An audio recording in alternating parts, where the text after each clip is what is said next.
My name is Emily Carter. I'm 34 years old. The night I realized I had destroyed my own life, I didn't scream. I didn't cry. I just sat there, staring at something I couldn't fix anymore, and understood for the first time that regret doesn't come all at once. It builds, quietly, while you're still pretending everything is fine. Bad. For 6 years, my life was stable. Not perfect, not thrilling, but safe. His name was Daniel Brooks. My boyfriend, my future, the man I was supposed to marry. He was an architect, the kind of man who noticed details no one else did, the kind who remembered how I took my coffee, who asked questions, and actually listened to the answers. When he proposed, it wasn't loud or dramatic. It was quiet, thoughtful. A beach in Greece, sunset, a ring that looked like something I had once described in passing years ago. And somehow, he remembered. I said yes because I loved him. I know that sounds hollow now, but it wasn't then. Somewhere between that proposal and the wedding planning, something shifted inside me. It didn't feel like betrayal at first. It felt like restlessness, like I was standing in a life that was already decided, already mapped out, already predictable. Daniel was steady, reliable, safe, and I started to mistake that for something missing. Her name was Leon Brooks, Daniel's ex-girlfriend. They had broken up years before I met him. It had ended clean, or at least, that's what I was told. Leon was everything Daniel wasn't. Spontaneous, unpredictable. The kind of woman who walked into a room and made it feel smaller, like all the air shifted toward her. She was a freelance photographer, always traveling, always somewhere new. She came back into our lives under a simple excuse. She offered to help with our wedding photos. Free of charge, she said with a smile that lingered just a little too long. Daniel didn't hesitate. Of course, he said. She's incredibly talented. He trusted her. He trusted me. That should have been enough. At first, it was nothing. Just conversations. Longer than necessary. More personal than appropriate. We'd sit across from each other, going over shot lists, locations, lighting ideas, and somehow the conversation would drift. She asked questions Daniel never did. Not because he didn't care, but because he didn't need to. Leon wanted to know how I felt. About everything. About my relationship. About the wedding. About whether I was sure. Yeah. You ever wonder, she said once, casually flipping through photos on her camera, what your life would look like if you chose something different? I laughed. Different how? She shrugged. Less planned. Her eyes met mine then. Too direct. Too knowing. I should have shut it down. I didn't. The first time she touched me, it wasn't even intentional. A brush of her fingers against mine while handing me her camera. But it lingered. Long enough to feel deliberate. Long enough that I noticed. Long enough that I didn't pull away. Daniel was working late the night everything changed. Leon had taken me to visit a venue outside the city. We spent hours there, walking through empty halls, imagining flowers, music, guests. A future. My future. With Daniel. On the drive back, she pulled over. No warning. Just stop the car. What are you doing? I asked, half laughing. She didn't answer right away. Just looked at me. Really looked. You don't seem happy, she said. I frowned. That's not true. It is. Her voice was soft, certain. You're settling for something that feels safe, not something that makes you feel alive. That's not fair, I said quickly. Isn't it? Silence filled the car. Heavy, uncomfortable, honest. I should have defended him. I should have defended us. Instead, I hesitated, and that hesitation was all it took. She leaned in first, slow enough that I could have stopped it, clear enough that I knew exactly what was happening, and I didn't move. When her lips touched mine, everything in my life split into before and after. Mine. I told myself it was a mistake, that it didn't mean anything, that it was just stress, cold feet, fear, all the convenient lies people use when they don't want to face the truth. But the truth was simpler than that. I didn't stop her, because a part of me didn't want to. We didn't go further that night. We didn't need to. The line had already been crossed. After that, everything changed. We started texting, constantly, deleting messages right after sending them, laughing at things we shouldn't have been laughing about, sharing thoughts I should have been sharing with Daniel. Sometimes she'd message me while Daniel was sitting right next to me, talking about our honeymoon, about the house we were going to buy, about the life we were building together, and I would smile at him while replying to her under the table.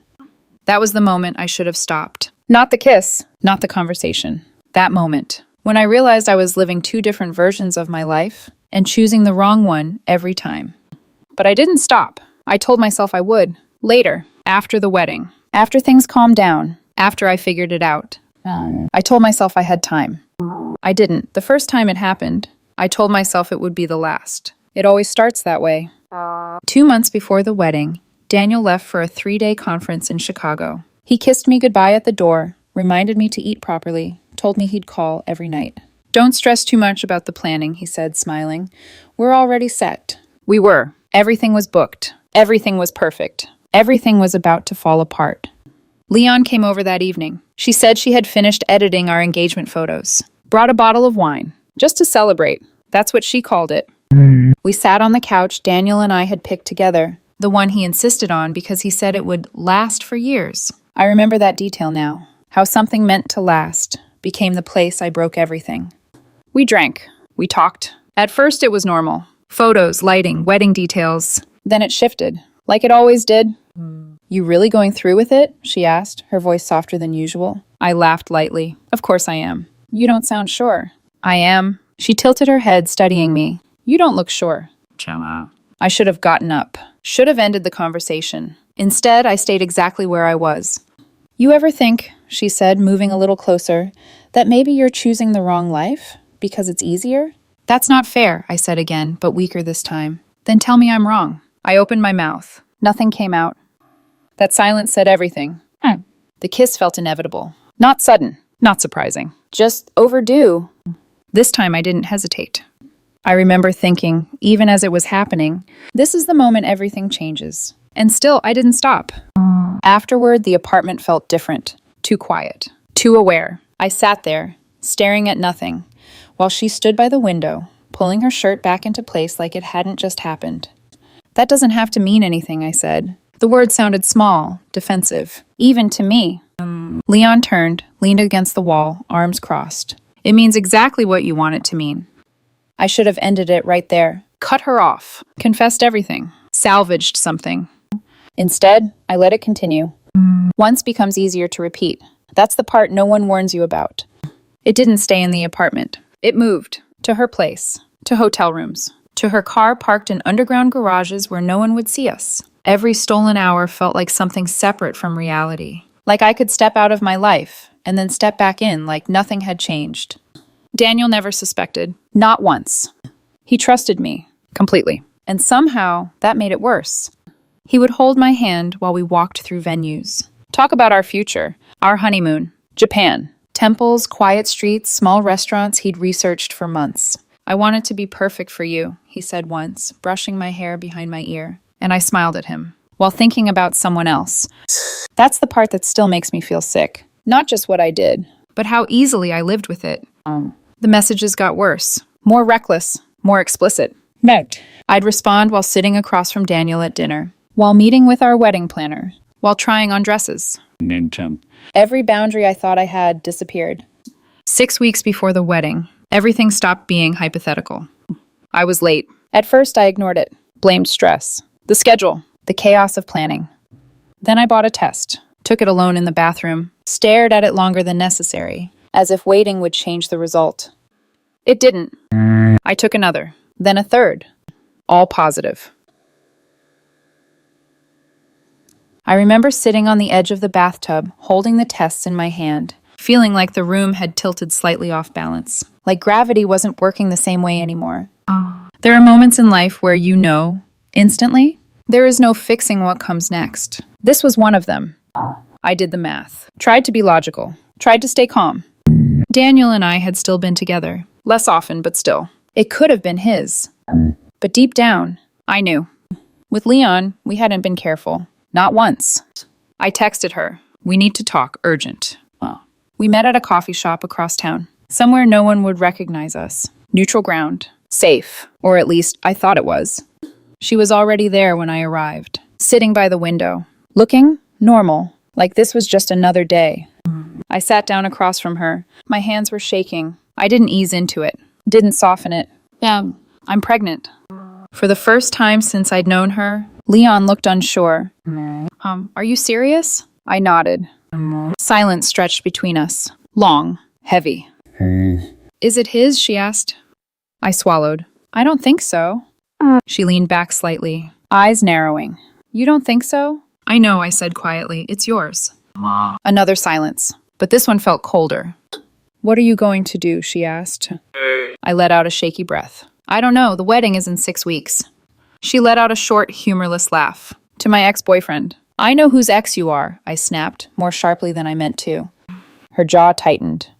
Does Daniel know? She asked. No. Are you going to tell him? That was the moment. The exact moment everything could have gone differently. All I had to do was say yes. Instead, I said the worst possible thing. I need time. Leon stared at me for a long second. Then she stood. Figure it out, she said flatly, and leave me out of it. What? This was a mistake, all of it. The words hit harder than I expected. You don't mean that. I do. But you can't just walk away. She gave me a look I'll never forget. Detached. Almost bored. Watch me. And just like that, she left. No apology. No hesitation. No responsibility. I sat there for almost an hour, staring at my untouched coffee, at my reflection in the window, at the engagement ring on my finger. Everything was unraveling, and I still thought, somehow, I could hold it together. That night, Daniel came home smiling, excited. I finalized everything, he said, pulling out his laptop. Our honeymoon. He showed me the itinerary, every detail planned, every moment thought out. I leaned against him, nodded, smiled, while carrying someone else's child. And even then, I told myself the same lie. I'll fix this. I believed it. That was my biggest mistake. 3 weeks before the wedding, everything ended. Quietly. Completely. I woke up to silence. The kind that feels wrong before you even understand why. Daniel's side of the bed was empty. The sheets cold. I checked my phone. 6:47 a.m. No messages. That alone wasn't unusual, but something felt off. I walked into the living room, and that's when I saw him. Sitting on the couch, my phone in his hands, unlocked. The one I had left charging overnight. The one I forgot to clear. For a second, I just stood there, frozen, watching him scroll. Daniel. He looked up, and I knew instantly he already knew everything. His face wasn't angry, wasn't loud, wasn't anything. It was empty. How long? 2 words. Flat. Controlled. My throat tightened. Daniel, I can explain. How long? There was no room to hide. No space to twist it. 2 months. The silence that followed felt like something breaking in slow motion. It was a mistake, I rushed out. I was going to end it. I love you. Pete. He held up the phone. Can't stop thinking about last night. He read it out loud. 4 days ago. Another swipe. Daniel suspects nothing. Another. I wish it was you I was marrying. Each word landed like something physical, like I could feel it hitting me. I'm pregnant, and I think it's yours. His voice didn't change, not once. When he finished, he placed the phone down carefully, like it was something dangerous. Is it true? I couldn't speak. Are you pregnant with her child? The question hung in the air, heavy, final. Yes. That one word ended everything. Daniel stood, didn't shout, didn't react. He just walked past me, into the bedroom. I followed him, my heart racing. Daniel, please, just listen to me. He pulled out a suitcase, started packing. Clothes, laptop, documents. Each movement precise, controlled. Stop, he said quietly. I froze. Hi. There is nothing you can say that changes this. Please, it was a mistake. I was confused. The wedding stress... He zipped the suitcase. The sound was louder than anything he could have said. There is no wedding. The words didn't register at first. What? I canceled it. My stomach dropped. You what? Last night, he said, after I found your messages. He looked at me then, really looked. While you were sleeping, 3 feet away from me, I read everything. Home. I felt like I couldn't breathe. And then I canceled it all. Daniel! The venue, the caterer, the florist, the photographer. Each word was deliberate, final. All of it. You can't just do that without telling me. I just did. The room spun slightly. You don't understand. We can fix this. Therapy, counseling. He picked up the suitcase. There is no we. Daniel, please. He walked toward the door. We're done. The words were calm, but they carried more weight than anything else. Don't contact me. He opened the door. Don't contact my family. I stepped forward, panic rising. Don't come to my work. Daniel, please, where am I supposed to go? Bye. He paused, just for a second, then looked back at me. I don't care. The words hit harder than anything else. Figure it out, the same way you figured out how to destroy 6 years in 2 months. And then he walked out. The door closed behind him. And just like that, everything I had built was gone.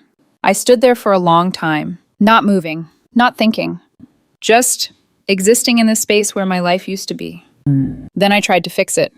I called him. Blocked. I called Leon. Blocked. I called his mother. She answered once. You slept with Leon, she said, her voice sharp, controlled, while you were engaged to Daniel. It was a mistake, I whispered. While planning your wedding? Silence. While pregnant? I couldn't answer. Don't contact this family again. The line went dead. Within 48 hours, everyone knew. Not pieces, not rumors, everything. The canceled wedding, the affair, the pregnancy. There was no version of the story where I wasn't the villain. My parents found out. My mother cried, not loudly, just quietly, like something inside her had broken. How could you do this? She asked. I didn't have an answer. My father didn't yell, which was worse. He just looked at me, like he didn't recognize who I was anymore. My friends disappeared. Group chats went silent. Invitations stopped. Messages left unread. People I had known for years acted like I didn't exist. I went from planning a wedding to being completely alone. In less than a week, 2 weeks after Daniel left, I heard through someone else. He had accepted a transfer. London. Leaving in 3 days. I went to see him. Stood outside his apartment. Knocked.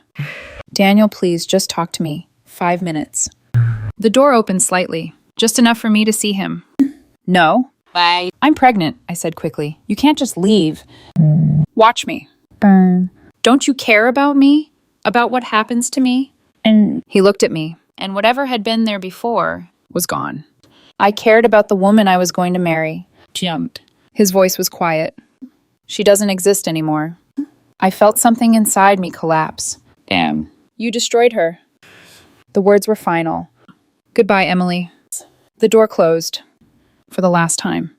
3 days later, he was gone. And I was left behind with nothing but the consequences of everything I had done. 5 months later, my son was born. I named him Carter. The delivery wasn't easy. He came early, struggled to breathe, spent 3 weeks in the NICU while machines did what his body couldn't yet do on its own. I sat beside him every day, watched his chest rise and fall under wires and monitors, signed forms I barely understood, answered questions I wasn't ready for. Leon never came. Oh. She didn't call, didn't text, didn't ask. Oh. I sent one message. Your child was born. His name is Carter. She read it. I know she did. No response. That was 3 years ago. I haven't heard from her since. Carter was diagnosed with autism at 18 months. Severe. Nonverbal. He requires constant supervision, therapy, structure, patience I didn't know I was capable of, and still somehow not enough of. I love him. That part is simple, pure, uncomplicated. But everything around that love is heavy. I work from home now. Data entry. $10 an hour. The only thing I could find after stepping away from my career to plan a wedding that never happened. His therapy costs $800 a month. His diet another $400. Childcare, when I can afford it, $15 an hour. So I don't sleep. I work at night while he sleeps. Wake up when he wakes up. Repeat. I haven't slept more than 4 hours straight in 3 years. My parents help when they can, but they're older now, retired, limited. They love Carter. I see it in the way they hold him, in the way my mother hums softly when she thinks no one is listening. But when they look at me, there's always something else. A question they don't ask anymore. Was it worth it? No, it wasn't. Leon pays nothing. Beyond. I tried to file for child support, but she travels constantly. No permanent address. No stable work history. Every time I get close to tracking her down, she disappears again. It's like she exists everywhere and nowhere at the same time. I stop trying. There are days I feel like I'm raising Carter alone, because I am. There's no backup, no relief, no one to step in when I'm too tired to think straight. Just me. I haven't dated, not once. Who would choose this? A woman with a past like mine. A child with needs this intense. A life this unstable. No one. So I stopped pretending otherwise. Most days blur together. Work, therapy appointments, meltdowns, groceries, bills, survival. Last week, Carter had a meltdown in the grocery store. Loud, sudden, overwhelming. He dropped to the floor, crying. People stared, some with sympathy, most with judgment. One woman whispered, just loud enough for me to hear, some people shouldn't have children. I didn't argue. I picked him up, carried him outside, sat in the car until he calmed down. And then I cried, quietly, so he wouldn't hear me. This is my life now. Not dramatic, not explosive.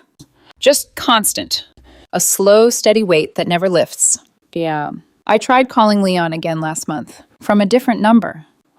She answered. For a second. Leon, please, Carter needs... The line went dead. Blocked again. Carter needs a mother who isn't exhausted. A life that isn't this fragile. A father who doesn't pretend he doesn't exist. And instead, he got me. 2 years ago. I wrote Daniel a letter. I didn't ask for anything. Didn't try to explain. I just apologized. Told him I understood what I had done. That I was sorry. The letter came back unopened. Returned to sender. I didn't try again. I check his life sometimes, through accounts that aren't mine. I don't know why. Maybe to remind myself what I lost. Yesterday, I saw his wedding photos. He got married 2 weeks ago. Scotland. Small ceremony. Quiet. Perfect. Her name is Sophia. She's a civil engineer. Smart. Beautiful in a way that doesn't need attention to be noticed. The kind of woman who looks like she belongs in the life I destroyed. The photos, they're happy. Not staged. Not forced. Real. In one, he's looking at her the way he used to look at me. Before I broke it.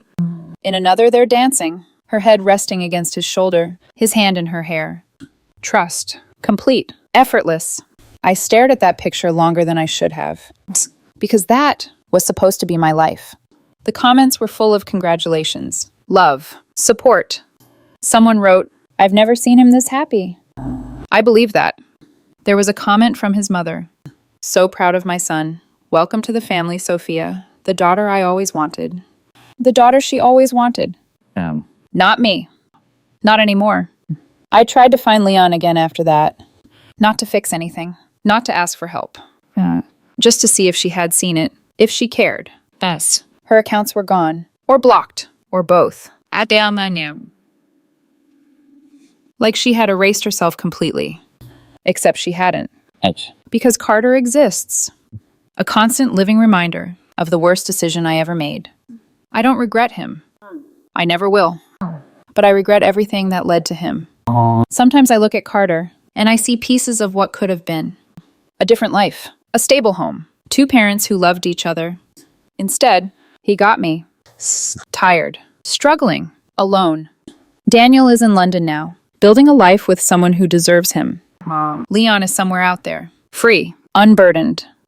And I'm here. 34 years old. Working just to stay afloat. Raising a child who needs more than I can give. Living in a small apartment with peeling paint and neighbors who complain about the noise. All because of choices I made. In moments I told myself didn't matter. Carter is sleeping now. He has therapy tomorrow. Another evaluation next week. Another bill after that. And I'll be there for all of it. Not because I've redeemed myself. Not because I've moved on. But because I don't have a choice. I saw Daniel's wedding photos and felt every version of the life I lost. The love, the stability, the future. All of it gone. Because I mistook attention for something real. Because I chose excitement over something that would have lasted. If you think you can have both, you can't. If you think you can fix it later, you won't. Some mistakes don't explode. They echo for years.